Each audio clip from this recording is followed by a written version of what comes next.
Recorded July 9th, 2026. Good afternoon, Gary. Good afternoon, Chevelle. Hello. AKA Rod. How's everyone doing?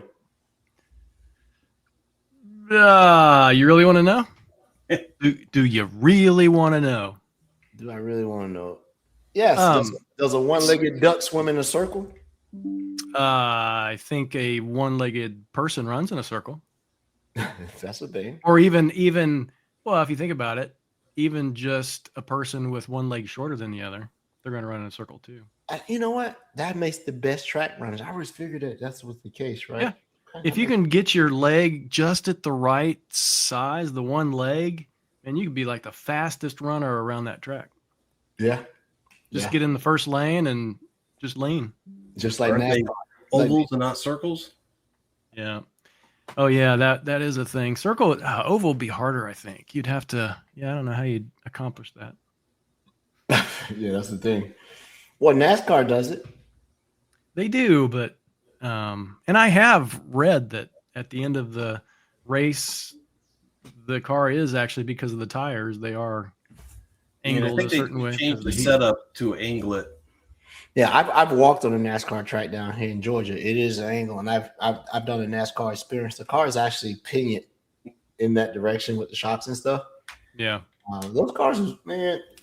A NASCAR is a super sophisticated operating machine, and it pales beside a Formula One car. I mean, it's the difference between a 286 processor and what we're using today. My NASCAR claim to fame is meeting Dale Earnhardt Jr. and having no clue who he was. Huh. Oh, yeah, well. I think I met him. I thought he was like Chipper Jones or somebody. They were doing something here in Georgia. I'm like, oh, that's Chipper Jones. I've never met him. So you guys are cool. I guess. I mean, man, it's been a minute. Rod, Happy New Year. Yeah, it is. It is the new year. At Microsoft, our fiscal new year. For those that aren't familiar, June 30th was the end of last year, and July 1st was the beginning of this year. Which, we'll talk about a little bit, I guess. But I think it's of interest to those maybe listening or tuning in. We've just went through a couple rounds of. Well, first off, at the end of the last fiscal year, a bunch of voluntary retirement buyouts. And then we started this week with all kinds of layoffs. Yeah. Over half of my own team is gone. And a lot of my good friends and colleagues that I've worked with for years, but also been really good friends with, they're also gone. It was one of those almost waking up one morning and wondering what you did the night before, or where did I end up, or. Yeah, and it's not a promoting statement or anything. No. If you've been around Microsoft enough, this is nothing new. This is not a rhythm of business. Yeah, it's a business, right? Yep. And I knew a couple of folks and all that, but it is a business, and that doesn't diminish the impact personally. But in the end, the quickest way to feel bad about it is to try to, convince yourself it didn't happen and all this other stuff and say stuff is not fair. Let me tell you something, man. Life is fair. Yeah. Unless it happens to me first, then it's not fair.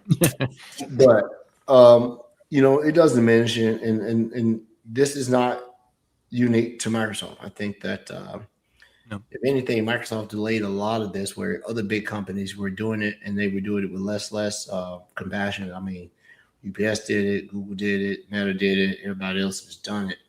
And it wasn't something that was done in a random manner. It absolutely coincides to what the future vision of the company is happening, all the companies out there. Yeah. We started a call this years ago. And before we get into it,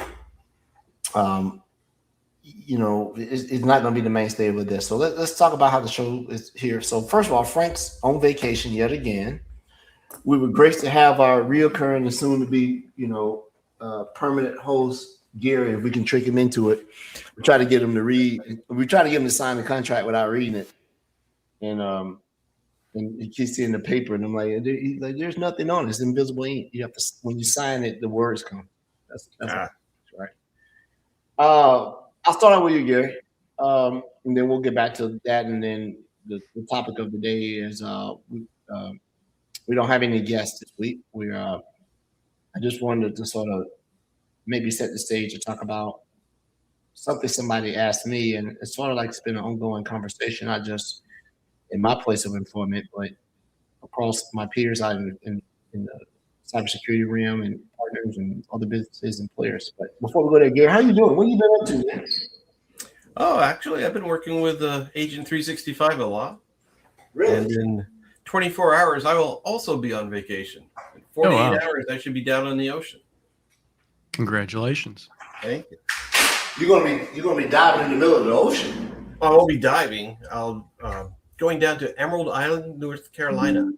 So we have a house on the beach. Okay. We'll be enjoying that. So you and Frank's on vacation. He's out on a cruise ship, which he's become very fond of lately. I mean, this got to be Frank's third or fourth cruise, maybe. He likes it. So vacation is good for the soul, I heard. Is that true? I've really taken one in a long time. Well, just remember, you got to pad your vacation a few days out, come home, and then have a few days off so you can recover. Yeah, and you can't see him, but Crypto has to stay in the kennel or boarding for a week. Yeah. So the next week we'll be sucking up to him a lot. Yeah. I hate it when I had to put my kids in kennel when I went on vacation also. So they'll get over it. Built character for them. They got stronger. He's not talking about pets either. And doing that. So from a technology thing, you broke anything lately, Gary? I don't know who's listening, so I'll have to follow deniability. There was this one customer. Yeah. Actually, I had a heck of a time with Microsoft because we're a partner, so we get some partner credits in Azure. And trying to get those moved to a different tenant than what my actual company account was set for was very interesting, to say the least. It can be done. I've had to do it. It took a support team. It took a week. Well, the worst part for us was the person who originally owned the tenant had left the company. So we couldn't contact them to get the email to go through. Yeah. So first of all, we had to switch it to mine. We're actually going up to the CEO to get permission for this. And then once I owned the tenant, then we could switch everything over. I'm surprised they're letting you go on vacation since you're the one. I had to tell them how I did it. Oh, okay. Yeah. I've had the issue. It took a support call. It took for them to send proof. You got to do this. Do you own this? Sign this. I got it. And then when they sent it over, I couldn't find the darn thing because they made it a credit rather than enabling a subscription. So it was a pain in the butt. And when you bill, in my case, I didn't see it. So I'm like, where is this stupid thing? So they stuck the credit up under. They just embedded it. You have to go into cost analysis and something else. Right. And then it took a minute. I'm like, okay. So I had to go in and make sure some of my services were being billed against credit. I'm glad you said that because, I get a certain amount of credits a year. And if you don't spend them, you use them. Let me like check Azure credit balance. Thank you for that. Yeah, because we're actually playing with some AI stuff, and I noticed that we used in 2 days our monthly credit. So you sound like Frank with IoT Foundry. What else did Frank do that ran his American Express Black Card all the way up? Whoops. Yeah. That's not easy to do. Yeah. Well, I think we talked about it, but I had a similar situation, and was dealing with support since December, and it finally got fixed this week last week, because they had to have it off the books by the end of the fiscal year. So they just delayed refunding me. And I ended up having to go to American Express and just issue a complaint, and they took it off. And when I told Microsoft support about it, they're like, "Oh, okay, well, fine." So if I would have done that all along instead of working with support, they would have been fine with that in the first place. I put everything on American Express. I don't leave home without it. No, American Express they'll take a look at it, like, okay, that's fine. Let's just get rid of it. And make it create a website for this trip, and I used AI, and I told AI to push it to Azure, not specifying anything. So it used the most expensive SQL, the most expensive app. That ran up a big bill. It happens. It happens. Rod, what did you break this week? What I break? What did I break this week? Not really breaking things, just fixing things or finding broken things, I guess. I've been doing a lot of development lately. In fact, Gary, if you would have used my new Purview web browser, it would have created that website for you using the most efficient.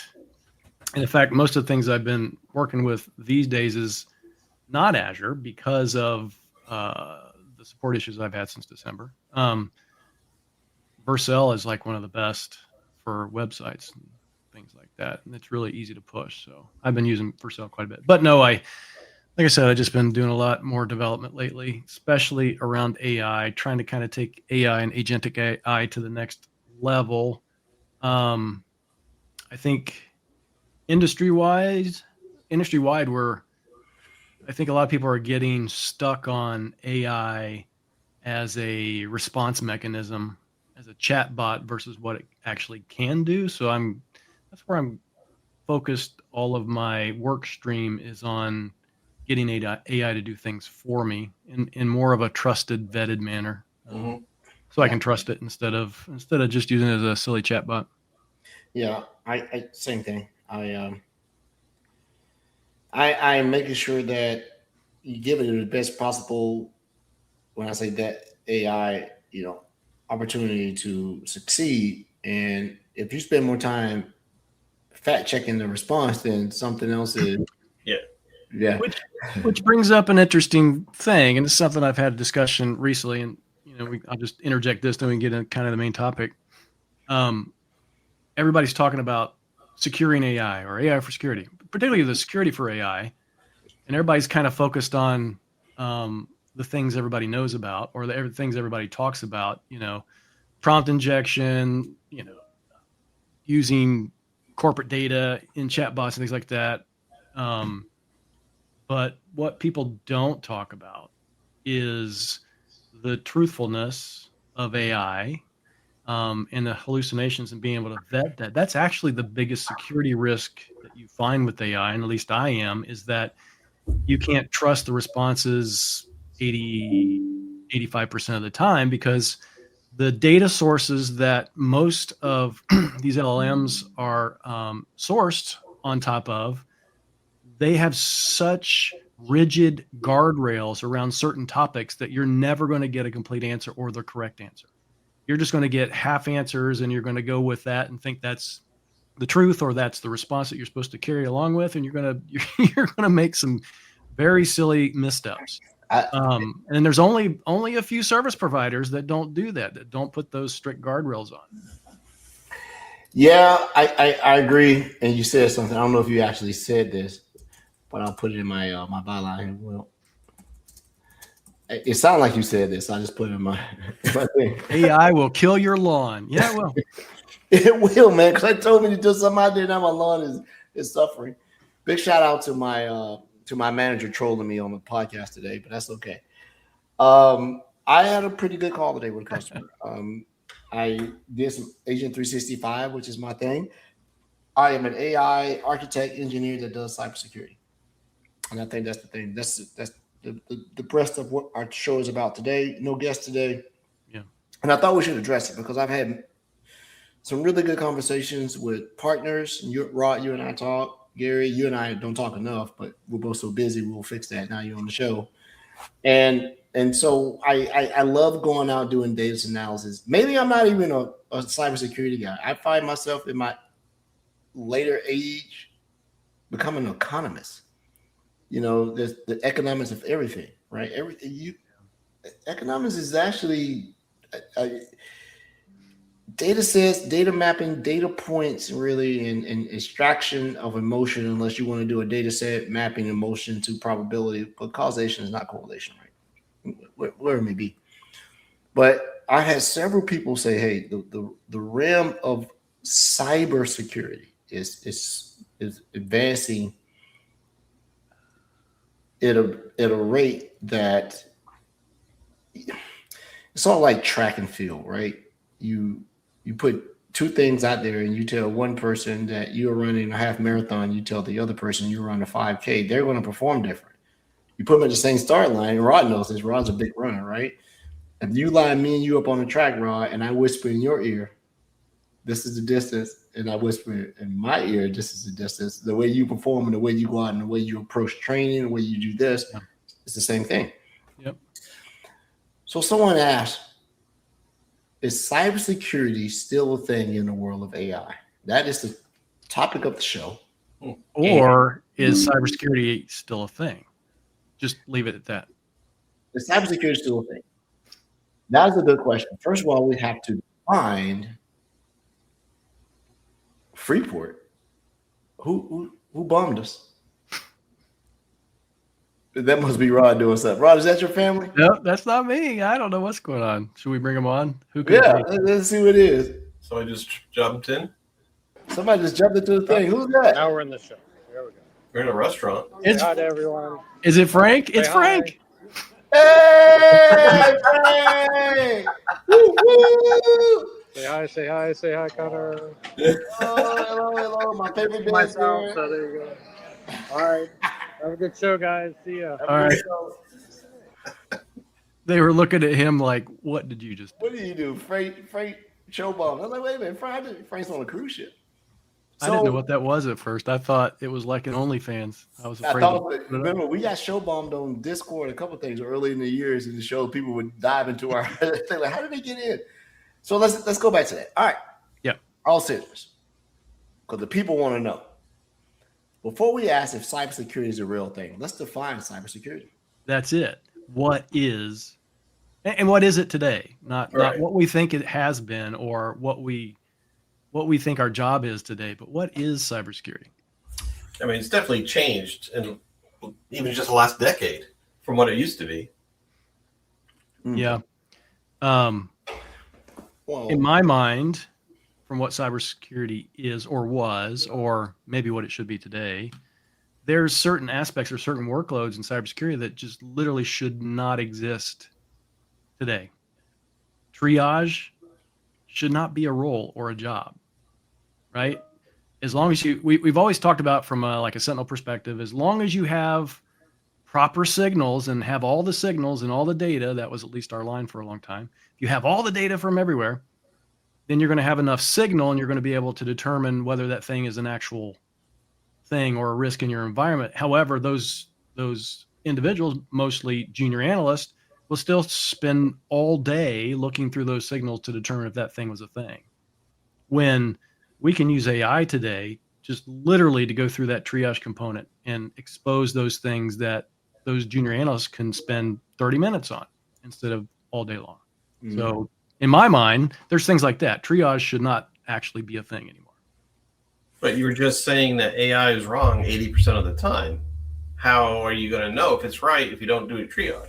As long as you have those proper signals. If you're feeding it to AI is nothing without that data or those sources. If you have the proper vetted sources, so my fear is when you're using AI just general data somewhere, you're going to get those hallucinations and wrong data. But if you have your data and your signals and you've trained that AI on those signals, then it's more trustworthy. Well, let me say, I agree with you 100%. Just being a devil advocate here. Oh, no, yeah. But the LLMs, what are they trained on? And are they being trained correctly? They're trained on me. Rod and I really run all the LLMs in the world. You see all those screens behind Edward there. Those are all GPUs. This takes really, really fast to answer all the questions. That's it. So before we dive off into AI's fidelity, both in actuality and accuracy and commitment and trustworthiness. Fidelity means so many things. Let's go back to cybersecurity. Yeah. So I've been doing this a lot of years, and I remember working, and the word I can't. Maybe someone will give us the history. I don't remember when the word was actually coined, cybersecurity. I remember being a firewall guy. You were the security guy. You were the firewall guy. Your title was what you were good at. You were the antivirus guy. You were the whatever. And then cybersecurity, probably created by Gartner, ITP, FARC, whatever it may be. Just like SIM was created, not by a SIM provider, it was created by an analyst group that said, oh my God, we had IEM, incident and event management. And then incidents were outages, switch down, router down, blah, blah, blah down. I used to be an HP OpenView guy. So we had IEM, right? And then someone said, oh my God, you can take firewall logs, right? Because I remember running the firewall feature set on iOS on Cisco Catalyst because you didn't want a firewall before you end up getting a PIX firewall and then ASA and all that. And some smart person said, oh man, if you put an S in front of it and grab some stuff that looks like security, now you have a SIM. And then I don't think SIM was a thing. You had ArcSight and all these other things, but there were some attributes of IDS and IPS that looked like SIM, like Snort and some of these other things. But then cybersecurity sort of came in, and most often titles are driven by industry certification and monikers and certification badges and our roles. And so that term took off like so many other terms. But when you look at it and people go, I asked somebody this and someone said, well, cyber was a lazy way of them being able to encapsulate information technology security. Because you can't say, I remember a time I used to say IT security. I'm an IT security guy. Right. I remember they call, that's an IT security guy. And now it's cyber because you had to differentiate between physical security because I did some contracting work with a company, Honeywell, and they had a security guy, right? And it was key fob, this, that, cameras, all these things, right? And they tested you just on CISSP back in the day, right?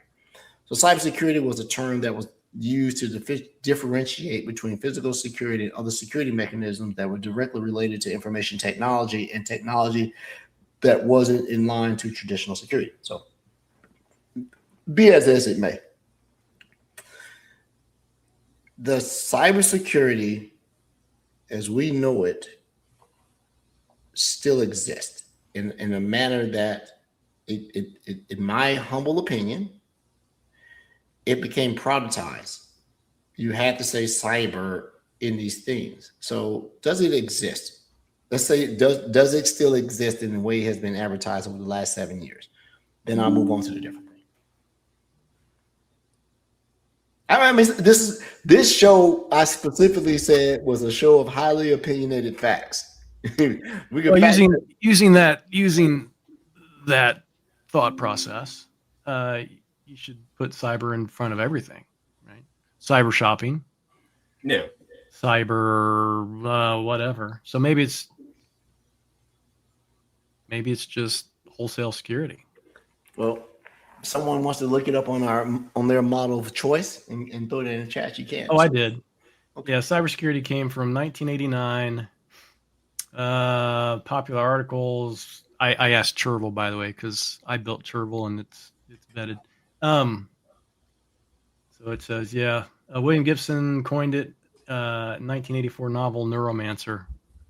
He popularized the related term cyberspace, and then the compound word cybersecurity emerged later as the field developed. And I'm not sure if the word cyber was used in war games or not. Let me check that too. Yeah, I've checked that. War game. All right, so let's not beat a dead horse, right? Unless you're going to eat the horse and you want it tenderized. So if we're looking at security, it's the way we're going. Cybersecurity is their way to advance, anticipate, protect, and do these things. Take your marketing, take your company of choice to be able to say, provide safe operations for line of business using information technology and prevailing whatever else to be able to protect the line of business. It was generally used in defense of known adversarials and things that could be really identified short of a 0 day. In the world of cybersecurity, everything's 0 day now, right? Mm-hmm. And if you talk to enough mathematicians out there, and some of those who have brains or LSD, it is a -0, meaning you are trying to find out things that already exist, which is the nature of the scientific method and discovery, right? So I really want to make sure we focus on that, the broad spectrum of what cybersecurity is, and definitely stay away from marketing. And I would like, is cybersecurity still effective in the world of artificial intelligence as we see it now? Because it is outpacing it. Artificial intelligence innovation and adoption is definitely outpacing the innovation of cyber and the willingness to adopt technology to to keep pace with it. Because I think a lot of practitioners, especially those who are not hands on the keyboard, think that it's so easy just to introduce a cyber implement to protect their business. And it could be as disruptive as any day. So right. It's the way that we do cyber. And like I said, it's just opinion for us. It's the way that we do cyber currently sufficient enough to be able to protect against the rapid acceleration of artificial intelligence, sanctioned adoption, and unsanctioned. Because I had that call today, and this whole thing about sprawl, this hacktivist, this is like the cloud. This is where you got a credit card, you go, you download a model, you spin up a cloud-based model, you do this on your machine. Do we think that cybersecurity in itself needs to be reinvented in the realm of AI and the rapid expansion and adoption of AI? And I'll go with you first, Gary. I mean, you work at a place that is proprietary cybersecurity services, right? Mission and advisory. And by no means do your opinions represent the position of your company. This is just a show of opinionated facts. And so am I. I'm a proud employee of Microsoft, so my opinions don't reflect the opinions of the company. I don't know about having to reinvent it, but it definitely needs to change a lot. Even your typical day-to-day tasks are going to be different because, like you were saying, AI does so much already. And like we were talking about before, you're not going to spend a half hour looking at an incident to see if it's valid or not. AI is going to take a look at it for you and help you decide, if not decide on its own, and possibly even take actions to resolve it. Now, the thing that I'm thinking about is threat hunting. Is AI going to be able to do threat hunting? I mean, I would say at least half of threat hunting is almost a feeling more than looking at data saying, oh, this is indicative of something else. Like you get a feeling that something's going on and then you're going to go look into it. Mm-hmm. Is AI going to get to that level where it can randomly come up with a scenario and then do an investigation on it? It sounds like it does, but not in the realm that you, Rod, and I operate in, which is threat intelligence, threat response, threat detection and stuff. And if you prioritize an EDR, Sentinel, whatever it may be, right? And I agree with you on that. Because sometimes you get a gut feeling, right? Mm-hmm. It walks like a duck, it quacks like a duck, it swims like a duck, it ducks like a duck. Why is this duck going out of the way to prove it's a duck? I convince you it's a duck, right? And what AI, and I owe about $100. I think I said it on a show last year. Every time I use the word AI and they say artificial intelligence all the way out, I had to put a quarter in the thing. I'm probably up to $2 million, right? Because I've gotten lazy in it.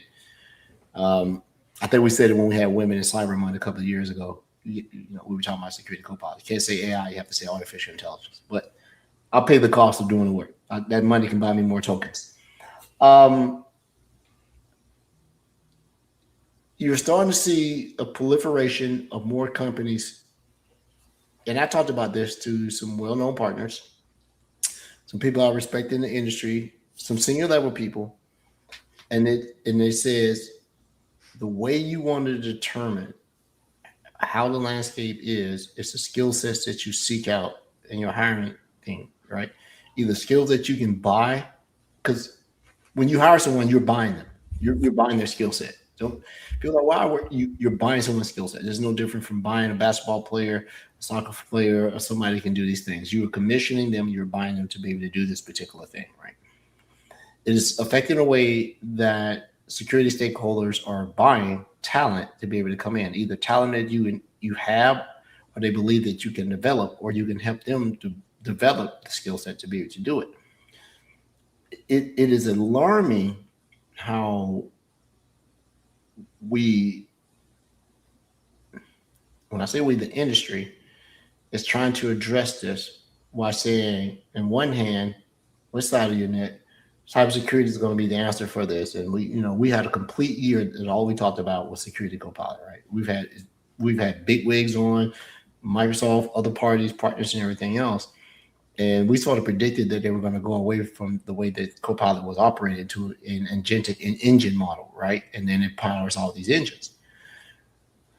I don't know the answer. This is not an answer to come in and prove. This was not a show to come in and prove how smart we are and big brain. It's literally a legitimate show to say, what is it? Well, and just have that discussion, because I think we're not the only ones thinking about this, to be honest. You and I have both talked to other people about this, but I think a lot of customers are also kind of starting to reconsider what's our approach to cybersecurity now that AI is a thing, and is there anything it can help us with, but is there areas where we need to put bigger focus? Yeah, and I think that the word AI is still going to persist, because it's an easy way to try to define a huge swath of desired technologies and everything else to be able to go do certain things. You can't go back to information technology, and you can't say the word AI security, right? Because I thought that would have been a thing. I thought it should be two separate nomenclatures. Yeah. Cybersecurity means that pre AI, and AI security is post AI, right? You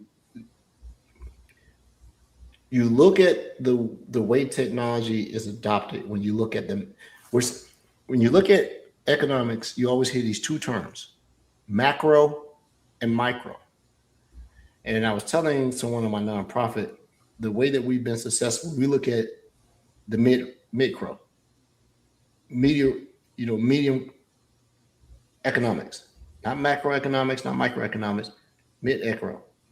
Because what happened in the middle is definitely going to represent the median. And so you have to figure out what are those little nuances that either cause you to succeed and go macro, cause you to fail and go micro. It's very funny. It seems that right now, if I had to define what the most optimal security mechanism in this world of AI would be, what we talk about in marketing and buzzwords, but it's very true. Governance and process. Mm-hmm. If you try to solve it with a product, you're not going to be able to do it. Governance and process. And I gave this presentation that day, and I said, you want a governance and a detection mechanism? Look at the cost. Pull up your billing. You can find rogue agents by looking at your billing. If you go look at it, because if tokenization is the cost mechanism, mm-hmm. and being able to manage outliers in it, agents and agent processes and everything the billing is probably going to be one of the biggest threat detection mechanisms that you're ever going to have. Because if you see your billing go out of whack, remember, we're all Sentinel guys. First thing you do is look at ingestion spikes or decline and go, what is going on? Did a data source go offline? Did a data source come online? Right? To be able to do these things. You're going to look at your cost analysis, right? And you'll be able to tell both unsanctioned and sanctioned and rogue unsanctioned and rogue sanctioned.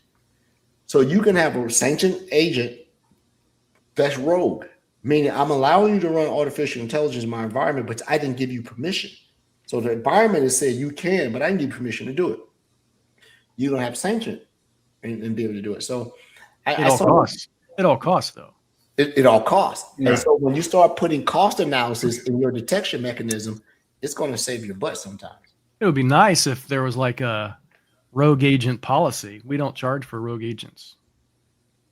Or, I don't know, something. There's got to be something. I know what you're talking about. I started looking into it today, and I couldn't formulate my brain into saying what I thought it could be. but Yeah.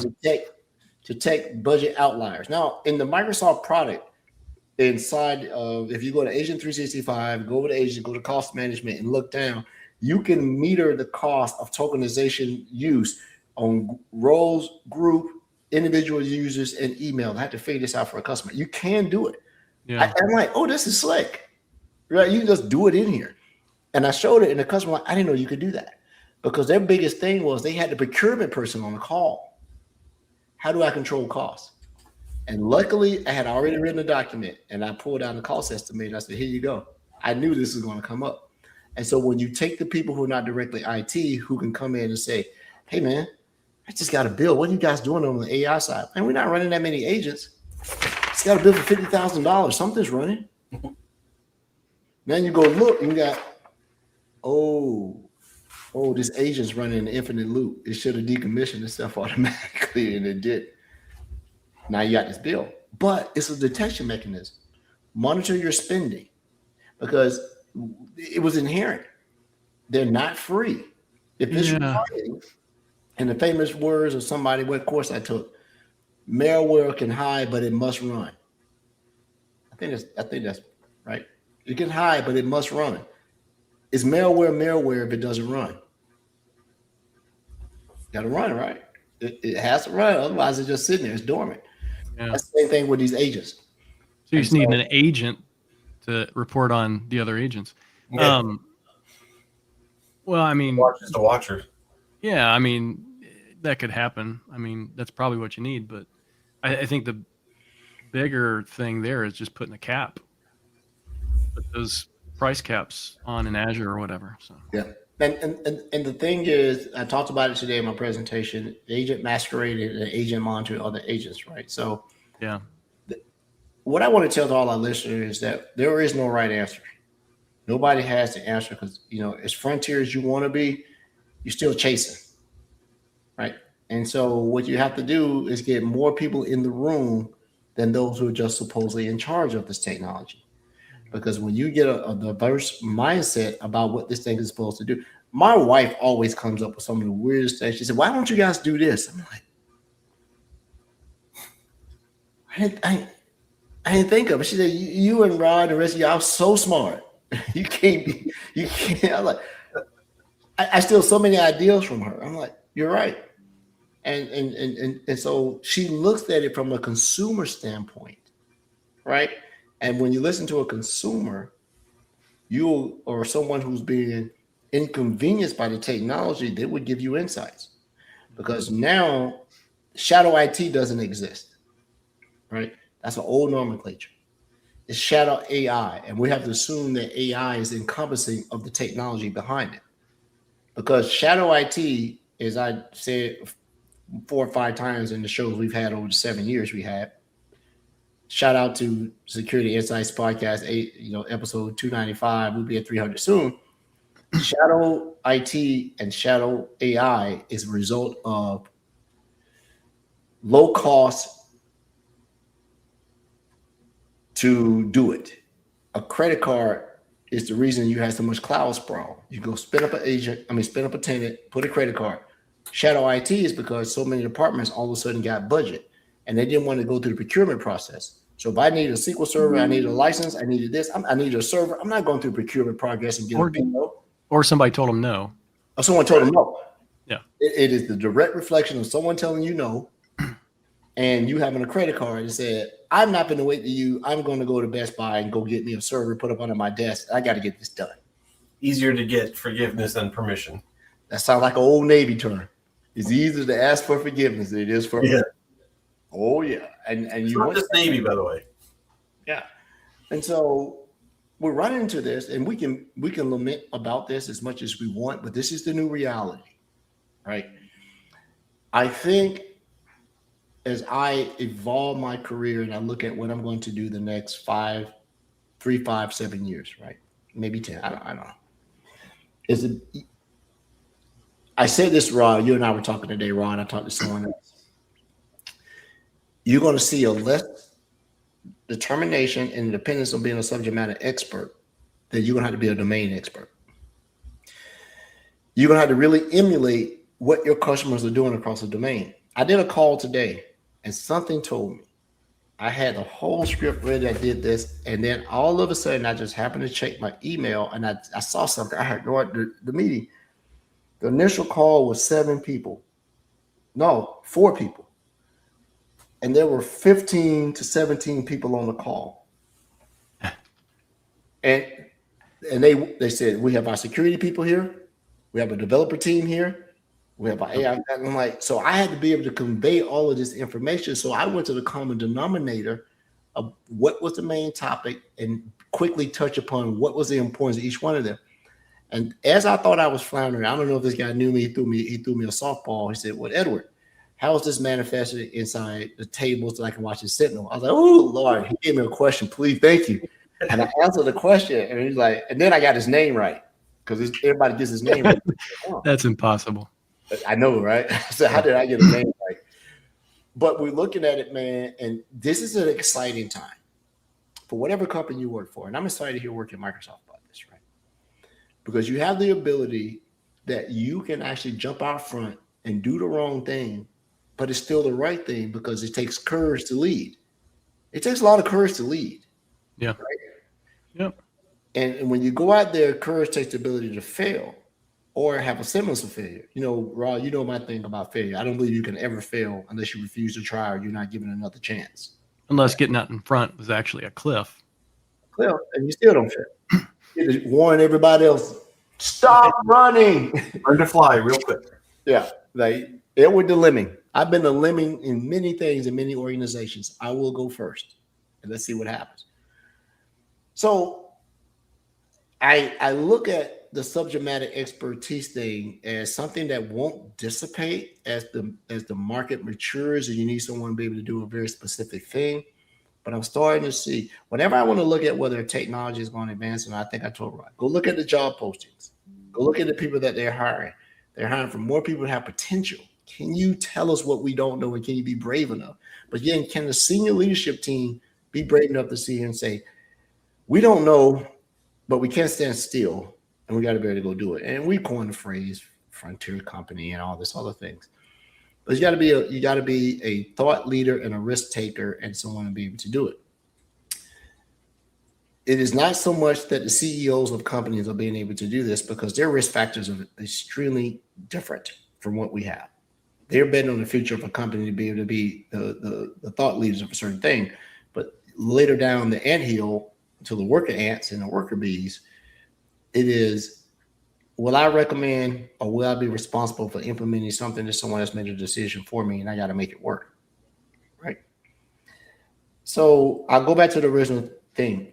The cybersecurity in the way that it exists now, appropriate term for the way that we're going to have to secure this thing that is artificial intelligence. In my opinion, we're chasing. And the only thing I'm not sure is how much road do we get? I said this on a show years ago. And I said all the companies come together when there's a common extinction moment. We almost had it in the cloud a few times. Spectre, Meltdown, and a couple other things because it was indiscriminate. You run cloud, you run this, I do not care. Will we have a catastrophic AI security? I don't know the word to use. Well, and it boils down to the impact and the effect. And I think, well, I'll be honest, I do think we will have that. I would agree. And it'll be more impactful than just people doing their jobs or going to work. It will be power outages. It will be other cataclysmic types of operations that general people rely on. And that's, I think, the biggest thing. I think the thing that scares me the most, and we said this, that it used to be an honor among hackers. You didn't go out to educational institutions and you didn't go out to healthcare. All bets are off. Yeah. All bets are off, right? And will there be one? Yes. And it's like death. If death was the lottery and it takes 6 balls to kick the bucket, how many times have we rolled 5? How many times did 5 of our numbers come up and you not know it? 5 of my numbers came up yesterday. This guy ran the red light. Mm. And I just happened to look. There is no doubt, had I turned, I would be dead. Yeah. This guy didn't. I mean, that brings up a very interesting point because Tesla has AI to drive the cars. What happens if somebody can break into that? I think that is a very valid thing because it's so integrated into everything that we're doing now. I talked to a peer that is a person at a major car factory, and they were like, they had a fear mongering episode. They said just come out with the most craziest things that you could talk about that could happen.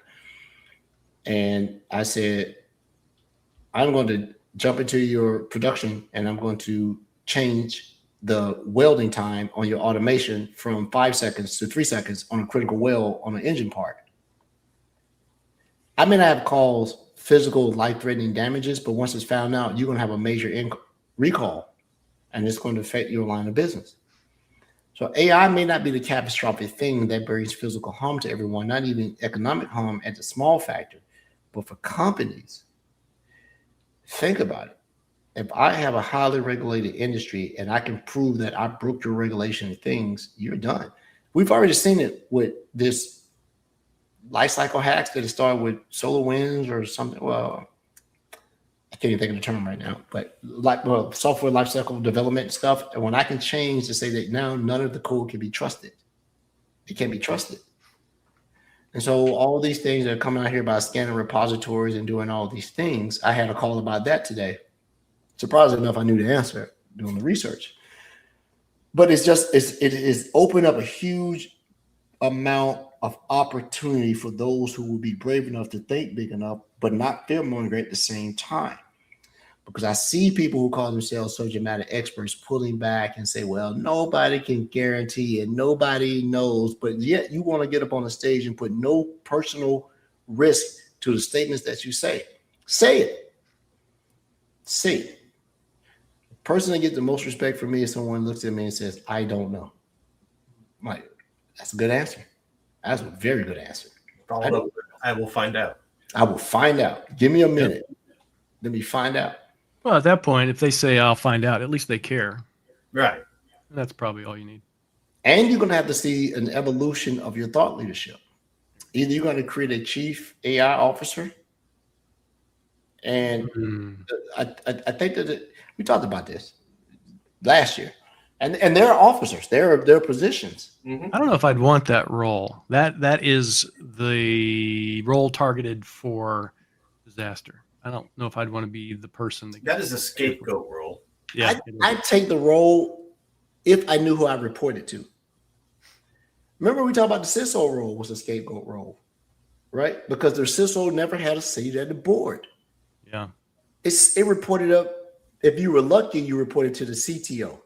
Your luck started to go away when you reported to the CIO, and you were dead in the water if you reported to the CFO. You were dead in the water. Did I lose Edward only? No, I think Gary, can you hear me? I can hear you. Oh yeah. I see hear everything just fine. Yeah. Gary's dog went and bit the cable. Crypto. Well, it's crypto. I think he might have actually dog. Yeah, gotten some. So you and I, Rod, we watch a lot of the startup channels, a lot of the startup activity. We're seeing some very interesting companies come up. And it seems to me that they are solving problems that either they have hypothesized is going to occur and it's not there yet. And I'm okay with that, right? I'm a big science fiction guy. But when you tell me that we can detect this and prevent this and so, if that was the case, then why isn't everyone else doing the same thing? Because it's going to be a uniform problem. And so I find differentiating marketing from companies to say, are you selling me a very circular solution that affects my particular vertical, or is this something that's going to be ubiquitous across all companies, regardless of what industry you're in? Yeah. that's the thing, and that's the part that you got to look for good thought leadership about what we're going, what we're doing. You and I talked about this a little bit, that is the risk worth it to be a security company in today's landscape? You know, to be honest, I don't think it's actually as much of a crown jewel as it once was, to be honest. I think whoever wins the day is going to have the biggest piece of the AI pie, whether security is part of that or not. Because I think, with zero trust and things like that, I think we have a good handle on what security actually is. And we have lots of tools to accomplish those things. We're just looking at the latest and greatest potential threat, right? Mm-hmm. So maybe as cybersecurity or security as an industry is kind of one of those, let's say, non-things, but just not as important as everything else going on. And that doesn't mean it's good term there. It doesn't mean it's not as important. I mean, not important. It's just not as important, because the adoption of it is a. When I hear words that drive me crazy, like AI is an arms race, where everything's an arms race. Yeah. And really, security was more about evangelizing security, getting people on board. Okay. These are the things that are suspect. These are the things you need to look after. Here's the tools you can use to do those things. And it was more about evangelizing and getting that across, because I think for the longest time, a lot of folks just kind of scratched their heads, even companies. When you start talking about cybersecurity insurance and things, they just kind of squinted their eyes. But right. So it was more about that evangelization, getting people on board with security. And now I think we've got enough people on board where people are just going to do that security thing. I did have a conversation with a CTO this week. We started talking about AI, and I started to mention SharePoint and making sure that's secure. And his whole response to me is, why are we talking about SharePoint? I thought this was supposed to be an AI meeting. Like, okay, where's the AI getting its information from? Yeah. It is a very large problem that people will defer back to a narrow conversation where they want to feel comfortable in their subject matter expertise, and you got to be a domain expert. If you're going to survive in this, you got to be able to talk like the so-called thought leaders. The roles and titles are just for hierarchy and reporting. Yeah. You better have empowerment all the way down your technology and talent stack. One thing I don't like is when someone sits here and gauges your expertise and your importance and your ability to do impact based on the name of your role. Mm-hmm. I have a friend that is a principal global architect, and he is more significant than most CISOs and CIOs of the world by virtue of where he works and what he's in charge of. But we quickly go back to, oh, this person's this and he's this and that. Well, put their knowledge to the test and put it to the test. Why are you now relevant? Right? The hardest job right now, if you're a CEO of a major company, that is both the hardest and easiest job in the world. Let me tell you why. My opinion. Nobody listen to the short, good-looking black guy, but I'm gonna give it to you. You're expected to fail. Nobody will say it, but you are, right? And so when you know that you're playing with house money, play. It's hard to do that if you are a leader with conscience, because you realize that your decision making can impact those more profoundly than it will impact you. But if you can lead in bravery to see and say, I would do it in good conscience to see and say, I'm going to do what's best for whatever I work for, but also best for the industry that we're in. I'm sure that these folks have these conversations. They don't sleep at night, and people are like, well, that's why they get paid the big bucks. That's bullshit. I promise you right now, nobody sits on their deathbed and said, man, I wish I had more money. They say, I wish I had more time. Yeah. Right? And that's what you're seeing on these folks right now.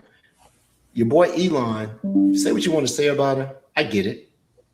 But his biggest fear, and I didn't talk to the dude. If he want to have a conversation at dinner, as long as he's buying, I'll sit down with him. Shout out Elon, fan of the show. Come on. Send your robo taxi. He can send me a taxi. I ain't buying it. I'll ride it. But I can tell you, he probably sits in a room and goes, "Oh my God, all the stuff that I see here and I put on my S1 that I want to do, I won't be here to see it. No. You're not going to be here to see it." So do you lead by saying, "I'm going to lead the world a better place"? And these are the conversations when the whole thing about you is, I got to sell, I got shareholders, I got to do this, I got to do this. And then you microism and like, take care of my family, I got to pay my mortgage, I got to do this. People will quickly go from that. And then that's where your innovators come from, when people that break the mold. I love listening to CEOs and leaders and things that go. I'll give you one that I'm a big fan of, Miss Faulkner, the founder and CEO of Epic Systems. I don't know the woman, but I would love to meet her. I've been a fan of Epic Electronic Systems for decades, right? Certain leaders lead in a certain way. And the problem with these leaders in the new age is you keep letting people build your pedestal and put you on it. Build your own pedestal and build your own legacy. If you do it correctly, I would trust my foundation rather than the foundation that other people put me on. They put you on it to tear you down. This is a fraught time in the world of security as it relates to technology, because anybody with a high-speed internet and obscurity is a superpower. We've talked about this on the show. I've been on other people's show. Raw, I know I've seen you present about it. The term superpower used to be related to three things, and I'm ex-military: your military might, your financial might, and your allies. That's what made you a superpower. Now you're looking at your technology might, and you got all these small state actors, and they're superpowers. You got a high-speed internet connection, you got motivation, and you got money. I can cripple your company. I can cripple your country. And everybody's doing it. What frustrates me is that I'm seeing so much marketing from all these places. Which model is going to win? And this, they're all the same, man. You know my preference. I run them all, but I do have my preference I like to use. And so I'm asking these questions. I wanted to do the show because it seems like for some reason our friends that we have, remember how everybody, all you guys are old as me. I think Rod's the oldest guy on the thing. We've been doing everything for so long, right? Remember everybody used to say you're the IT guy, help fix my printer. Now everybody asks me about AI. I don't know. People are still asking me about printers. Yeah. I don't know. It's because we never fixed that printer issue. And I think we're going to do the same thing with AI. That is acceptable. We may never fix it.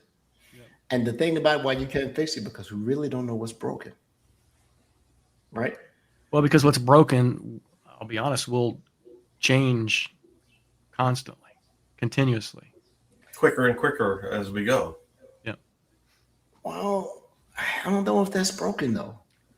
I think the things that you can't fix is just individual human motivation and decadence and ill manner and the things that have nothing to do with AT. You're talking about country, state power, world power. You're doing all these things, and everybody wants this. They big brain. Well, and I think you said it earlier, though. You can't get in front of this. It's always going to be reactory. And that's going to be the new landscape. What companies are brave enough to say that we were secure, or we would do the best to secure what we do? This is a good time for partners.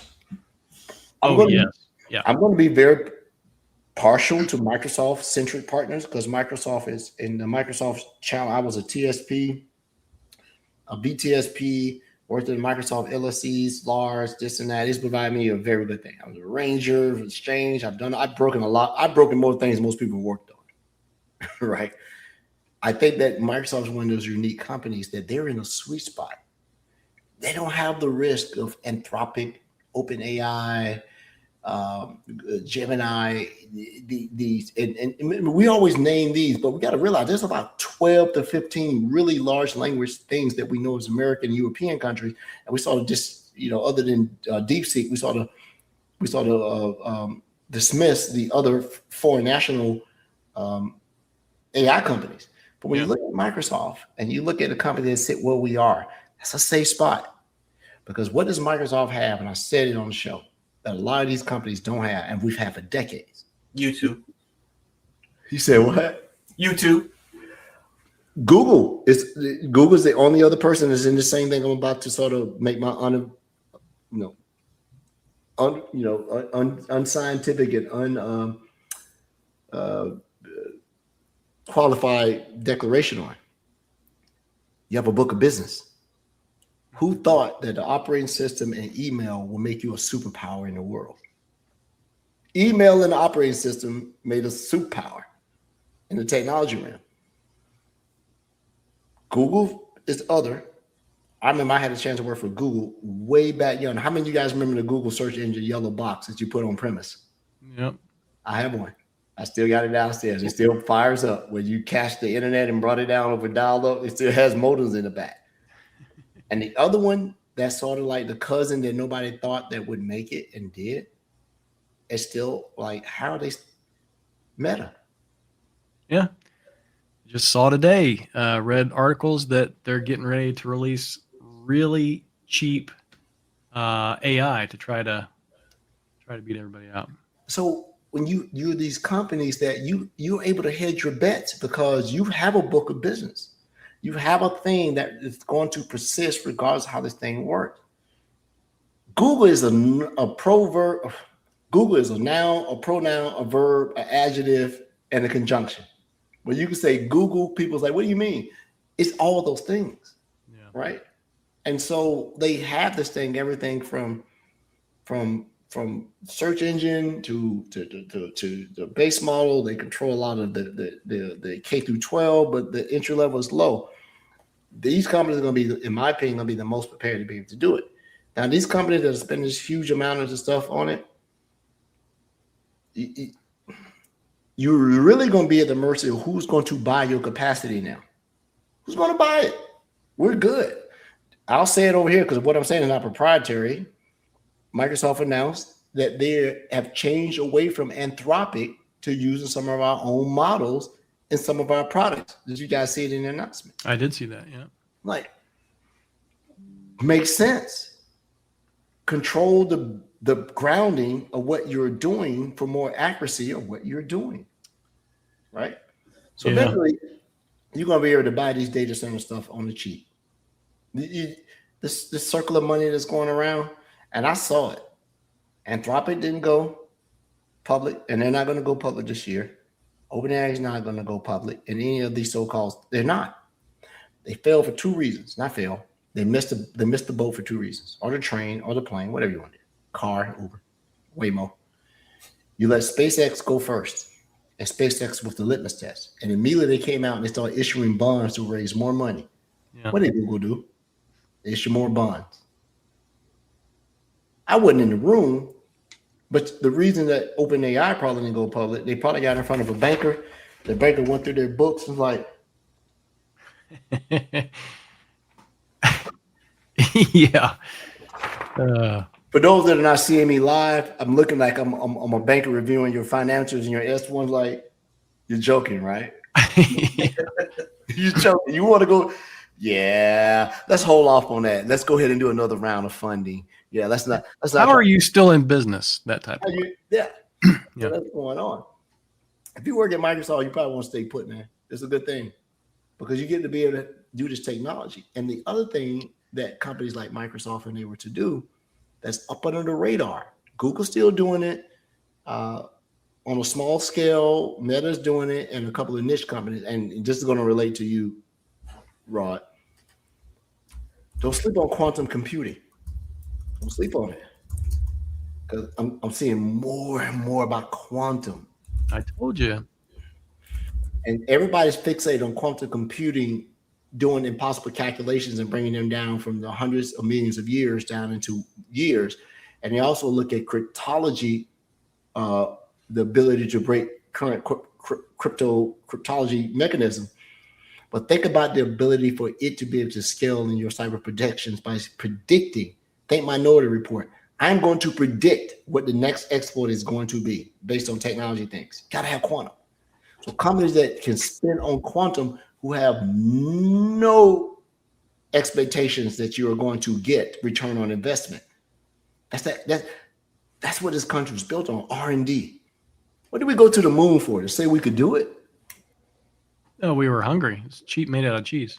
Oh yeah. Oh, that's what it was, right? I thought the man in the moon needed to ride back home. First, my question was, how does he get there? How'd you get there in the first place? Yeah, let's bring him back I home. think it'd be much easier just invent time travel, go to where that attack happened and shut it down, or at least come back and report it. Say, hey, you need to do this. It's like the whole Terminator situation, right? Man, big shout out to Vasu. She's been on the show. She's a big Star Trek and all this. I love all that science fiction. It's only science fiction to a science fact. And once somebody figures out how to make money off of it, remember, this wristwatch I got on and all this other stuff and what we're doing now was science fiction 100 years ago. This was science fiction. I'm talking to you and us going through the air, right? I have never had a reservation about how artificial intelligence was going to be introduced. It is no more malevolent than a baseball bat. Is a bat good or evil? It's who uses it. Yep. Or how it's used. Or how used. And then it's talking about what AI is bad, it's going to do this. Nothing is going to take your job. You can give it away, right? Or you can evolve. You have to evolve into the system that it's the system that it is. And people that believe that their particular industries are safe against it, you just don't have a good enough imagination. I was in Texas and I saw a truck. It was the oddest looking truck week before last. And the cab looked different. And the guy said, that's a self-driving semi. What? Oh, yeah. That's a self-driving semi. Huh, I've not seen those yet. And I thought that is cool as all get out. The bed looked different. So where the cab would be, where the person would sit, it was like stuff. I couldn't tell if it was a computer. But what they said was the truck would get them with the outskirts. And then the last, if you're an IT or telecom guy, remember metaphorically, the last mile. Yeah.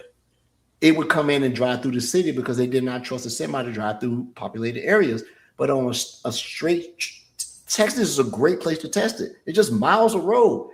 Drive straight, drive 55 or 60, don't change lanes, pull over to the toll road. I know it was freaking out the people at the way stations. Probably, right? If you had to do it. But think about it, that's going to happen. Atlanta's about to become a self-driving city. There's so many Waymos out here. And then we have self-driving lanes, not HOV lanes, not Peach Pass lanes. You have to be a self-driving car to use the lanes. That's it. Can regular Tesla use that? Because technically it can be self-driving. I don't know. I don't own one. I know a couple of my managers, they're big Tesla fans. I'm not a dis fan of it. I want an electric vehicle, but I want like a Fisker. I want a fast car. My neighbor has a Lucid. You want a fast car? Well, okay. We're going a little bit off topic, but look at the Rivian R2. Yes. 130 mile per hour top speed. 0 to 100 in like 4 seconds or something. It was absurd. They just put a video today. Now, my neighbor has a garage full of, I'm pointing the wrong way. No, I'm pointing the right way. My neighbor is a Google guy. He has 4 Rivians in his house. And he loves that truck. He's in the R1. The R2s are getting ready to come out, right? Yeah, it's out. And my other neighbor is AWS. He has a Lucid. Man, we're absolutely off topic. Get ready to end the show, everybody. I stumped the gas on that thing. I was back in the seat. I thought, oh my God, this thing is so fast, right? And the thing that's unnerving, there is no noise. My brain is like, where's the roar of the engine? There's no roar of the engine. There's nothing more than you hit it and your neck goes back and your bladder goes the other way. Those are supposed to be sort of self-driving by the end of the year. Yeah.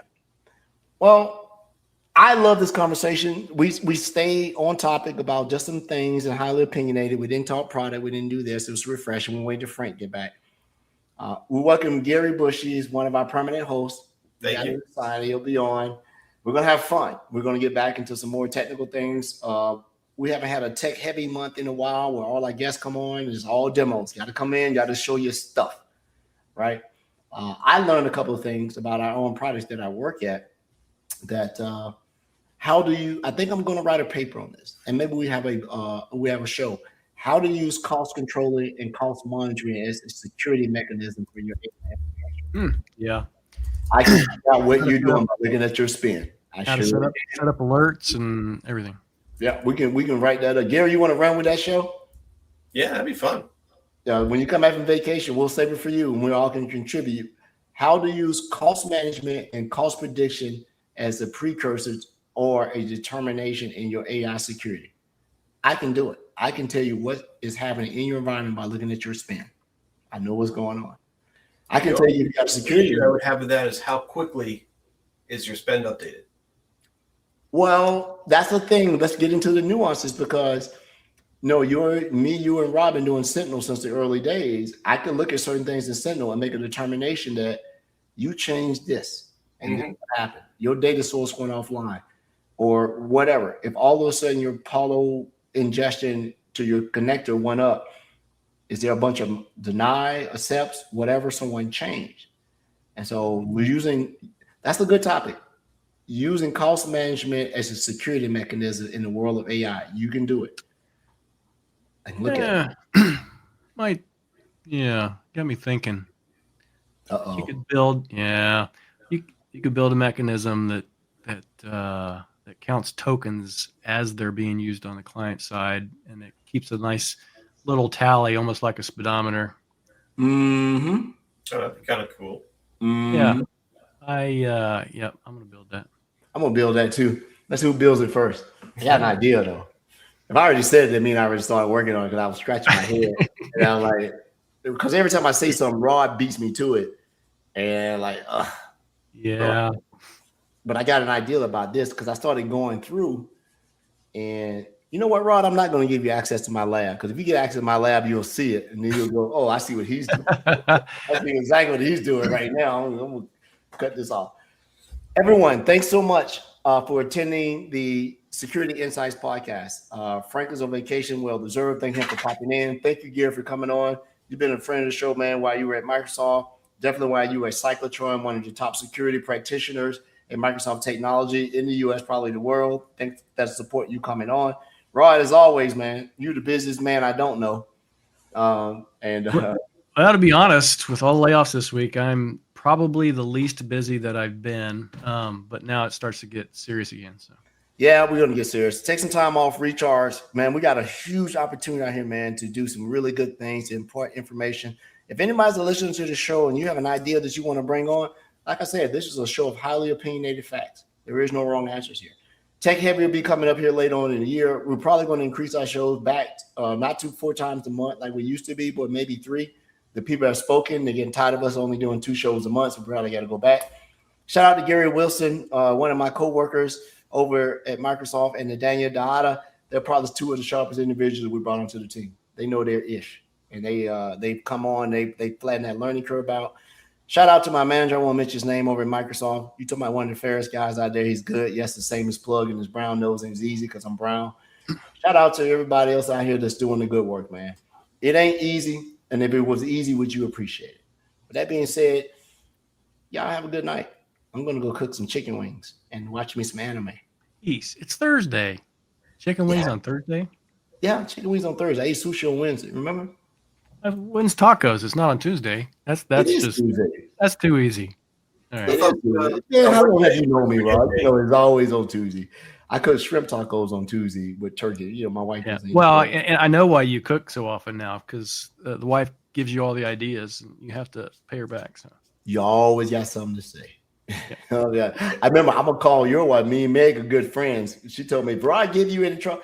I will definitely give Megan calls. Let me tell you what your husband. She'll be at Black Hat with me, by the way. If that sweetens the deal, you got to come out to Vegas. Your manager's on here right now. Let's see. He's not going to need to come to Black Hat, man. He's a penny pincher. Well, he's like, well, it's all the tokens. He's a token pincher. Yeah, he's a token pincher, right? He's like, well, you can go to Black Hat if you walk, you sleep outside, you know, you have to eat dead pigeons that you cook with an iron. He'll let me go then, but other than that, but you got to bring your own iron. You gotta bring your own iron. I got And your own pigeon. Yeah. So we go. You guys have a good one, man. We'll get on. Hey, matter of fact, I'm gonna get my manager on the call. If Right. he's allowed to come on. But if I get him on, I got to get his peers on because, we don't share favors. And then, Gary, we've had your boss on 3 times. Well, you haven't had my main boss. You've had my director on. You had your director on. Hey, Cybertron's a friend. They can come on anytime. And, Rod, we've had your boss on twice. Yes. I've only Christina. had really Christina. one boss. Yeah. Yeah. So I got to get mine on. It's only fair, man. It's only fair. Everybody have a good night. Thank you so much for indulging us old men out here, but we got that old man knowledge and old man strength. I once troubleshoot an entire data center region being down. It was just a network cable. Plug it in. Path, power, and ping, people. Path, power, and ping. Start with that. Listen to it. My wife will always ask, is it plugged in? Is it turned on? And then what is it connected to? She's been around me so much. And she's like, pad, power, and ping. I'm like, yeah, I got it. And then Franklin, you get access to my AI supercomputer that's over there now. It's on that separate network over there. So, and Gary, if you want to get access to it when you come out, you can do it. 4 GPUs, baby, 24 gig each. Wow. Yes, I got 108 gigabytes of actual GPU memory, and I don't even talk about how fast my drives are in it. Yeah, I'm bragging. Let me pop my shirt real quick. Hey, y'all have a good one.